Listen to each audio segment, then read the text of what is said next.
Tous ces titres seront développés dans les minutes qui viennent. Juste avant, bonjour Jean-Michel Blanquer, merci d'être avec nous. Vous êtes le ministre de l'Éducation nationale. Bonjour. Vous promettez que toutes les écoles seront rouvertes le mois prochain. 10% des communes n'ont toujours pas ouvert leurs écoles. Comment faire ?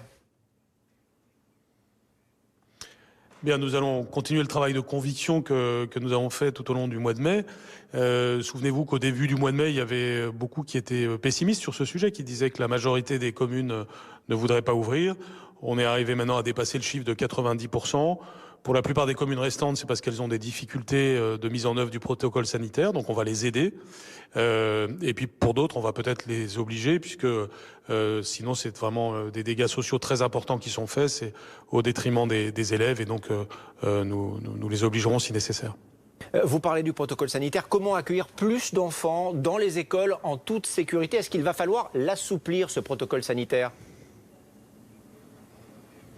Alors, nous n'avons pas prévu de l'assouplir au mois de juin, puisque il faut encore gérer la situation épidémique.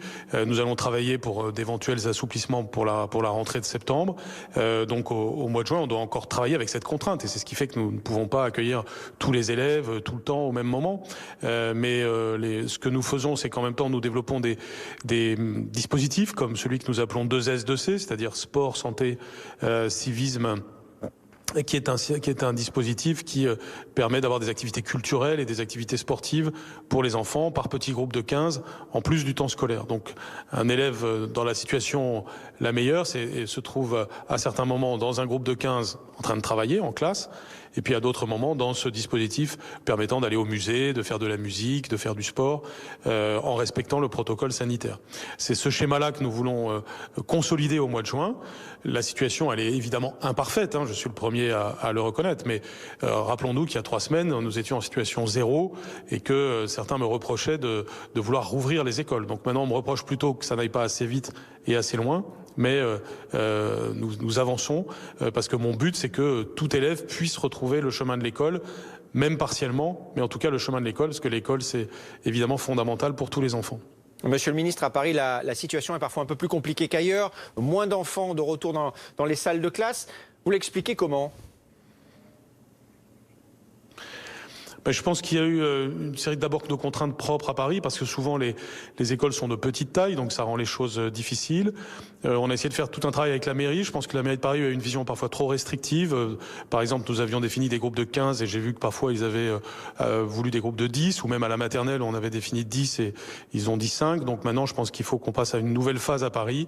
Et je demande à la maire de Paris bien sûr d'être attentive à cela, parce qu'il y a trop d'endroits où les parents ont des difficultés pour confier leurs enfants. Cette année scolaire 2019-2020, c'est une année au rabais pour vous ? Il ne faut pas que ce le soit, puisque, si vous voulez, le confinement a été une grande contrainte. On a plutôt réussi cette traversée-là, puisque l'enseignement à distance s'est souvent bien passé, pas pour tout le monde, mais dans beaucoup de cas, ça s'est bien passé. On a fait une enquête récemment qui montrait qu'il y avait 75% de satisfaction des parents d'élèves par rapport à ce qui s'était passé pendant le confinement, grâce à la mobilisation des professeurs, grâce au travail qui a été fait par l'institution, et donc qui fait que on a quand même traversé, on est un des pays qui, je pense, a traversé le mieux cette période de confinement en matière d'enseignement à distance. Et puis maintenant, dans le déconfinement, nous voulons personnaliser au maximum ce qui se passe pour chaque élève. Donc bien sûr que c'est une année très dure dans tous les domaines et pour le monde entier, mais nous avons essayé de minimiser ces inconvénients, et puis même parfois d'avoir un effet de levier pour certaines activités nouvelles. Par exemple, dans l'enseignement à distance, il s'est passé des choses parfois très positives pour certains élèves, et puis là, vous voyez, le développement des activités sportives et culturelles pendant le déconfinement peut être source de bonnes évolutions de notre système, et puis de coopération toujours plus forte entre l'éducation nationale et les collectivités locales. Justement, concernant l'enseignement à distance, monsieur le ministre, quels moyens pour qu'il continue dans de bonnes conditions pour ceux qui vont en avoir besoin dans les semaines qui viennent ? Alors, vous avez une partie des professeurs qui sont en télétravail, donc qui peuvent assurer l'enseignement à distance de manière plus approfondie pour les élèves qui eux aussi sont restés à la maison. Et c'est donc le système que l'on met en place actuellement, au cas par cas, école par école, collège par collège et lycée par lycée. Mais le but, c'est quand même que la présence soit de plus en plus forte pour chaque élève. Une dernière toute petite question, vous serez prêt pour la rentrée de septembre ? Oui, bien sûr, c'est un devoir impératif. Les mois de mai et juin sont des mois au mois de mai, on a réamorcé. Au mois de juin, on va consolider. Mais c'est forcément une situation imparfaite, inédite dans l'histoire de l'éducation nationale.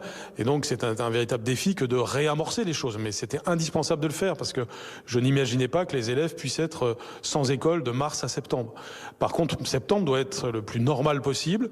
Alors, si nous sommes encore sous contrainte, comme on peut le craindre en matière sanitaire, eh bien, nous allons préparer d'ici là, je vais lancer de grandes concertations sur ce sujet, une vie de l'élève qui soit une vie pleine, à plein temps bien sûr, et qui permette d'être à la fois en petits groupes, ce qui est bon pédagogiquement, mais aussi dans des activités culturelles, des activités sportives, du travail en autonomie avec des usages numériques nouveaux, et donc un mixte de situations pour l'élève qui non seulement ne sera pas une dégradation par rapport à une situation normale, mais peut même être un levier de progrès, parce qu'encore une fois, un petit groupe, ça peut être très bon pour l'élève, travailler en autonomie, ça peut être très bon, et puis avoir des activités culturelles et sportives, ça peut être très bon aussi.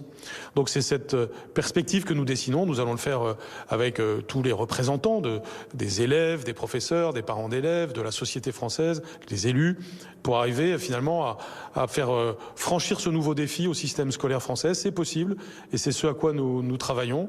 Donc on est en mai et juin en situation imparfaite mais volontariste pour dépasser les obstacles. Et puis en septembre, nous devons avoir une rentrée qui permette une année scolaire particulière, mais peut-être réussissant à faire des modernisations utiles pour chaque élève. Merci Monsieur le Ministre, merci d'avoir pris le temps de répondre à nos questions ce matin en direct dans le Live BFM.